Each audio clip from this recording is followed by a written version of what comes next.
Depression and anxiety are the two most common ailments of the heart. Depression is a constant feeling of sadness and loss of interest, which stops you from doing your normal activities.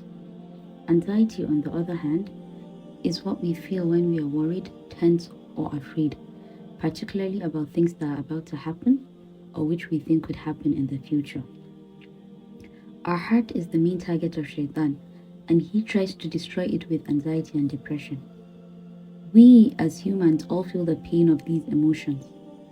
In some instances, they prevent us from doing many good deeds and sap us of hope and goodness. They make us undermine our iman and trust in Allah. Depression and anxiety transform us from righteous and happy people to sad and anxious individuals who have lost faith in Allah. In the hustle and bustle of today's fast-paced world, it's not uncommon for many to find themselves grappling with the silent battles of depression and anxiety. The relentless pursuit of success, societal standards, and the pervasive impact of social media can create an environment where mental health issues thrive. And unlike physical illness, you might be with a person suffering from mental illness, but you might not realize it. A person might be hurting internally, and you might just brush the person as someone who is moody or doesn't like people. That is why it is very important to be kind towards others, as we have no idea what the other person is going through. I know of someone who is extremely successful by the world standard, yet he has to take medication to be able to fall asleep at night because of severe depression. He said he has no happiness in him at all and feels like a rock is constantly on his chest. If it wasn't for Islam and his kids, he said he would have ended his life a long time ago. Wa'iyaz billah.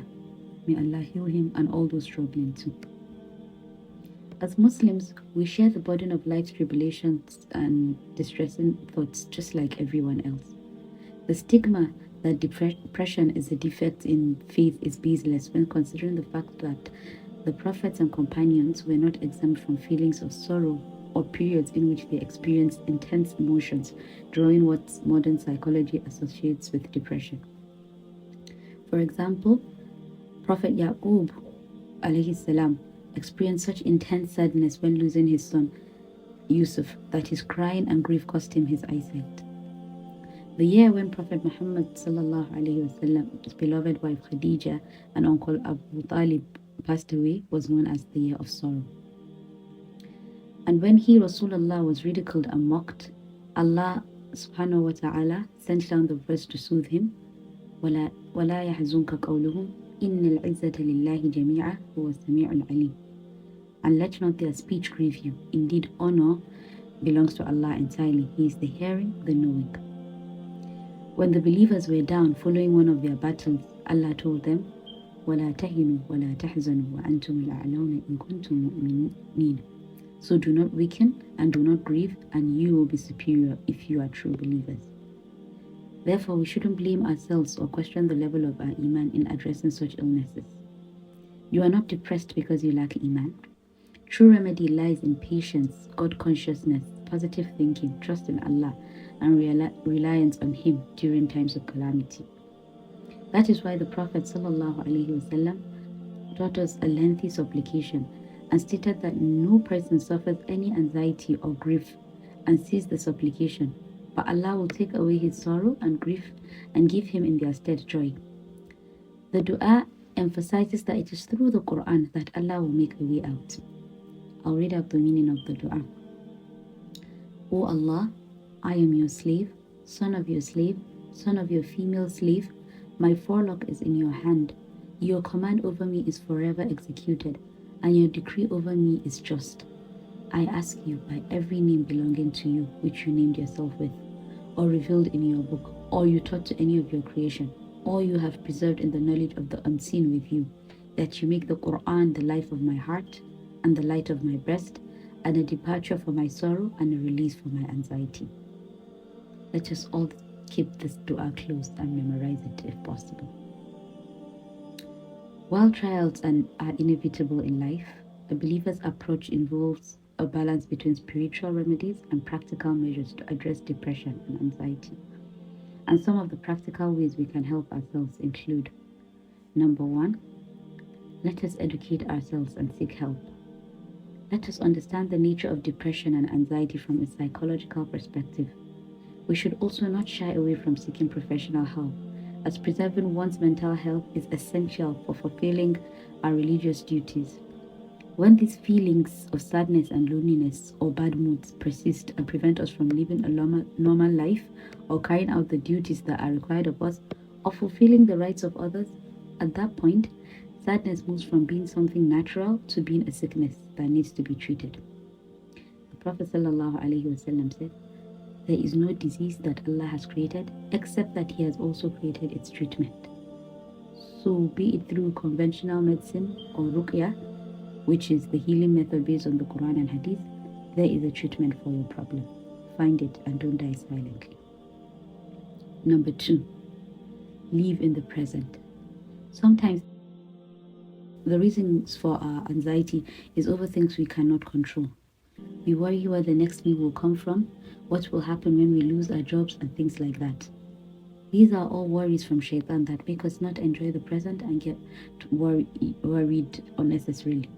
Allah tells us, الشيطان يعدكم الفقر ويأمركم بالفحشاء والله يعدكم مغفرة منه وفضلا والله واسع عليم. Meaning, Satan threatens you with poverty and orders you to immorality, while Allah promises you forgiveness from Him and bounty, and Allah is all-encompassing and knowing. Number 3, connection with Allah through Salah. Prayer can be therapeutic if done with a conscious heart. Allah has told us in the Quran, وَاسْتَعِينُوا بِالصَّبْرِ وَالصَّلَاةِ وَإِنَّهَا لَكَبِيرَةٌ إِلَّا عَلَى الْخَاشِعِينَ. Meaning, and seek help through patience and prayer, and indeed it is difficult except for the humbly submissive. Number 4, listening to the tafsir of the Quran. Nothing heals the heart like the Quran, for there you would learn about the previous prophets and how they were cured of their ailments. For example, you come to know about Prophet Yunus when he was swallowed by the whale and the dua he said, and Allah answered by saying, فَاسْتَجَبْنَا لَهُ وَنَجَّيْنَاهُ مِنَ الْغَمِّ وَكَذَلِكَ نُنْجِي الْمُؤْمِنِينَ. So we answered his prayer and rescued him from his distress, and so do we save the true believers. Number 5, listen to Islamic lectures to revive your heart. Number 6, surround yourself with good, positive company. People who know your value and will make you feel good about yourself. Number 7, exercise, eat well, sleep well, and try to relax. Then, of course, lastly, number 8, dua. There are so many duas from the Quran and Sunnah regarding depression, which again highlights the fact that it is real. The Prophet ﷺ would say, "O Allah, I seek refuge in you from worry and grief. Allahumma inni a'udhu bika min al-hammi wal-hazan." And for me, that is the best thing about Jannah, the fact that there is no grief, no sorrow, no worry. Allah has told us that He Himself is going to say to us, "Ya ibadi la khawfun alaykum al-yawma wa la antum tahzanun." O my servants, there is no fear for you today, nor will you grieve. Allahu Akbar. May Allah grant us Jannah and relieve us of all our mental issues. Ameen. Assalamu alaikum wa rahmatullahi wa barakatuh.